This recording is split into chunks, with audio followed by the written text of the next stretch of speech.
Oi, hoje é a resenha do conto Apenas uma Mulher, do escritor D.A.D. Lawrence, do livro Apenas uma Mulher e Outros Contos, do nosso projeto Contos do Meio-Dia. As duas moças eram mais conhecidas pelos sobrenomes Bamford e Marsh. Elas alugaram a granja com a intenção de explorá-la sozinhas. Iam criar galinhas, viver da avicultura e pretendiam comprar também uma vaca para que ela procriasse. Infelizmente, o plano não deu certo. Assim começa Apenas uma Mulher, de D.A.D. Lawrence, que conta a história justamente dessas duas senhoras, ou não tão senhoras assim, também um pouco jovens, na verdade, ali na faixa dos 30 anos de idade, que teimaram em constituir uma sociedade e então tocar essa granja aí. O problema é que algumas coisas precisam ser feitas para que o negócio se sustente e meio que elas talvez não tenham tudo isso. Uma das coisas principais, com certeza, é que elas são duas mulheres e talvez falte um braço mais forte.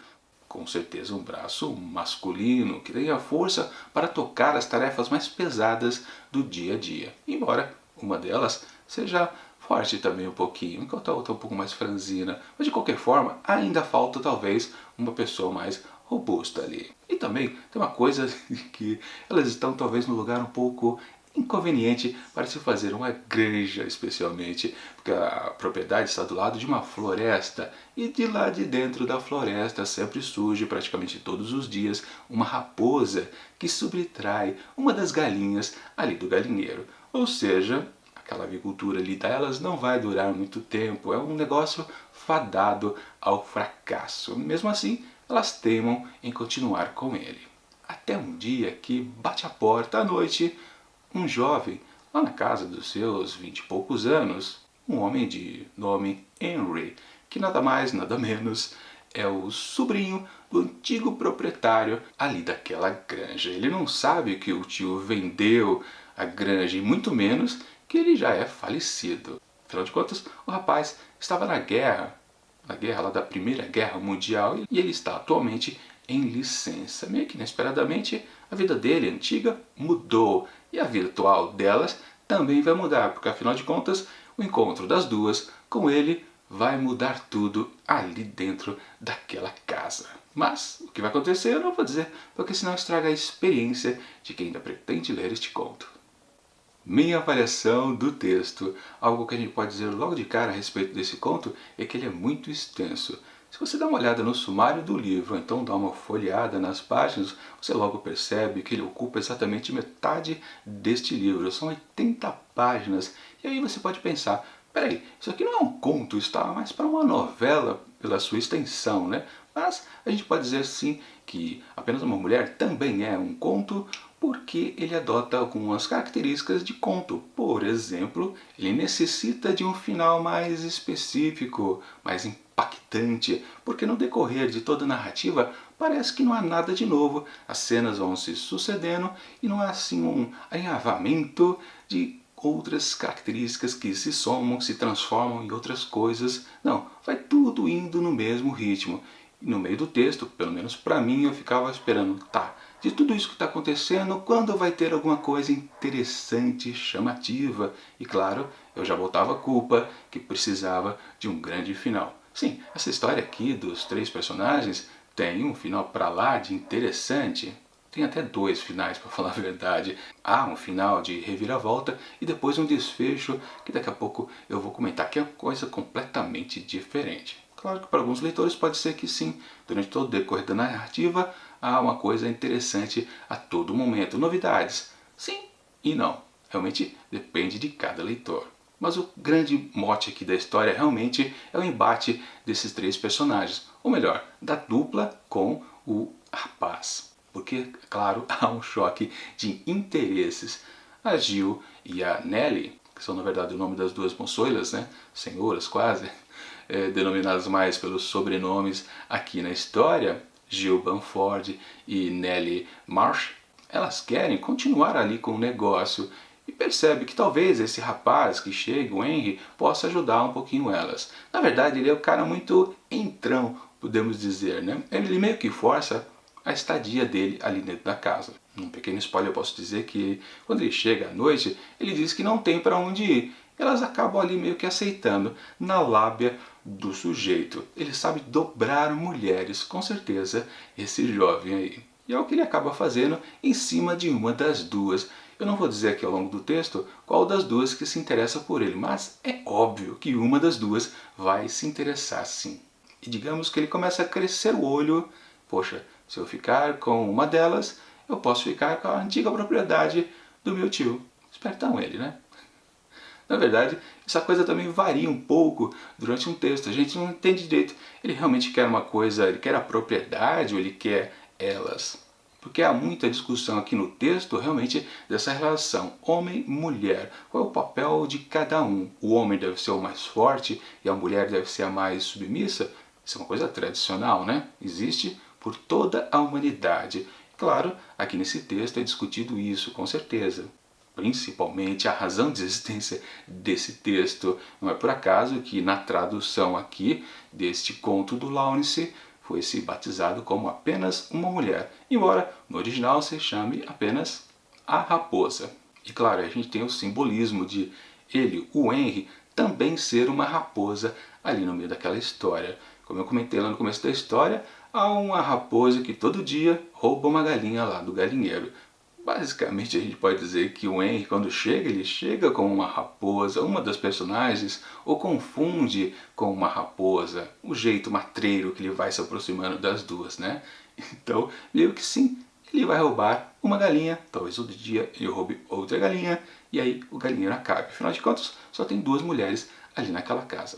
Uma coisa curiosa aqui do texto é que ele antecipa muitas coisas que acontecem. Por exemplo, tem duas cenas de sonhos que vão naquela casa da premonição, sabe? Que a pessoa sonha uma coisa e depois na história acaba acontecendo. Sim, vai por aí. Mas também, em certos momentos, o personagem diz que vai fazer alguma coisa ou, ao contrário, diz que não vai fazer, ele acaba fazendo. Então o texto tem muito disso de ficar já telegrafando para a gente o que vai acontecer. Obviamente, claro, a maior coisa que a gente tem certeza é sim que ele vai ficar com uma das duas. Meio que a gente também já sabe logo de cara como é que é, porque uma fica contente com ele, a outra não gosta. E depois talvez as coisas se invertam um pouco. Enfim, sim, spoiler, ele vai ficar com uma delas. E aí que está o problema também da história. Isso resulta na reação da outra.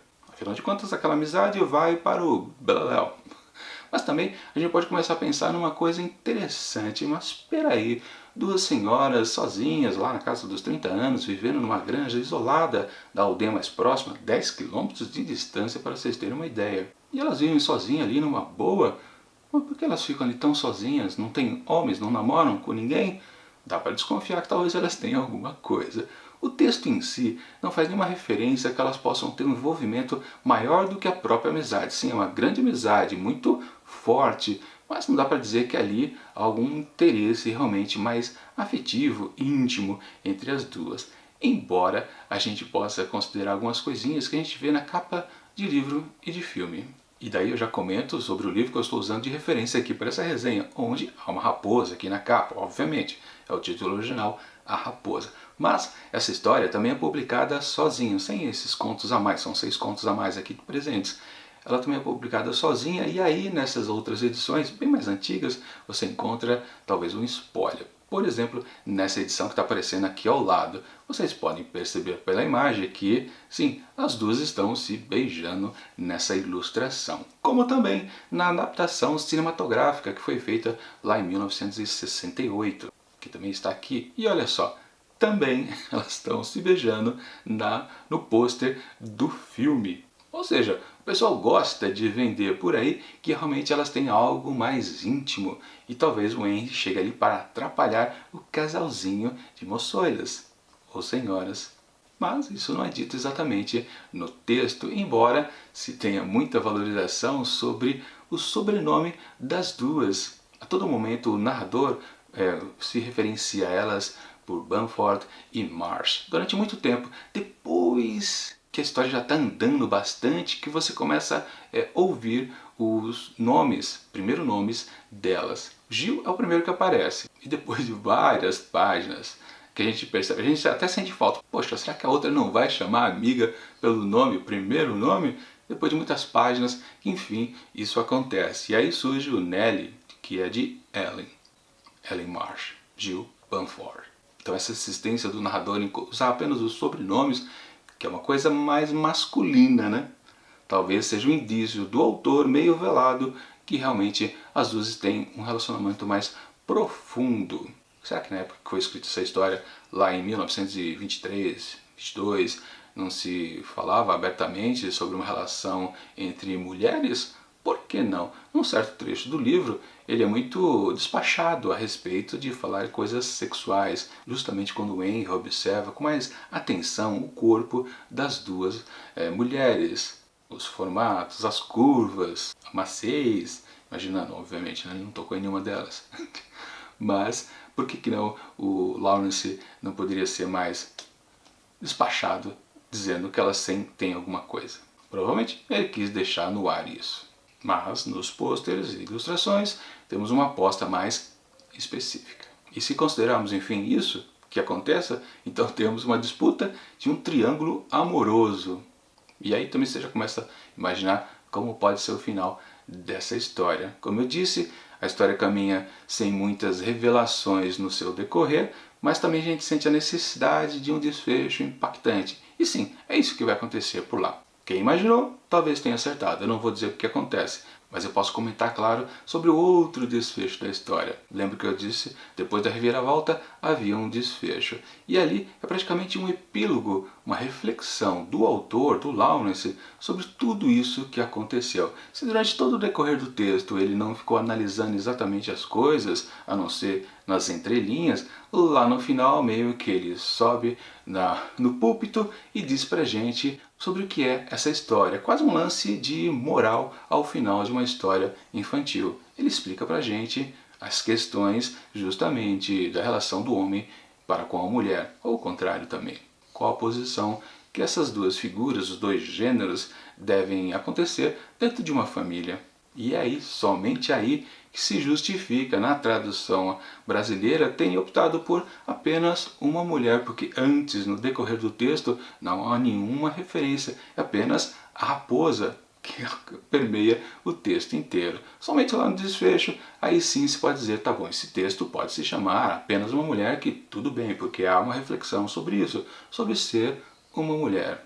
Por outro lado, o final do texto não é apenas uma reflexão sobre o ser mulher, a existência feminina, porque há também uma reflexão muita do Henry. Ele fica angustiado sobre tudo o que aconteceu. Um pouquinho de arrependimento bate nele, se tudo o que ele fez se justifica. Será que tudo aquilo serviu para alguma coisa? Ele, que é jovem, na verdade se deve prestar atenção a um outro fato interessante.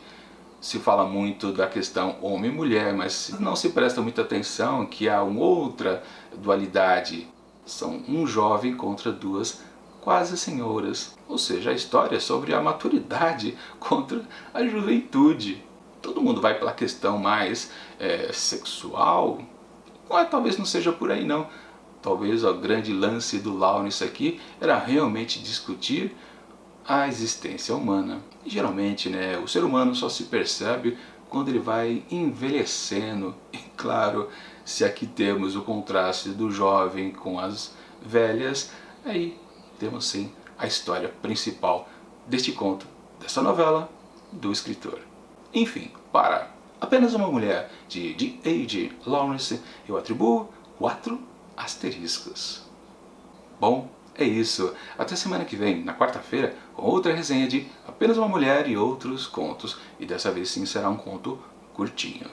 E amanhã temos estreia aqui no projeto Contos do Meio-Dia, com um livro de Essa de Queiroz, Civilização e Outros Contos. Temos aqui também 7 contos, sempre às sextas-feiras. A partir da semana que vem. Agora está atrasado, mas enfim. Enquanto esses vídeos não chegam, eu deixo aqui do lado dicas de outras resenhas, também aqui do projeto. E até mais.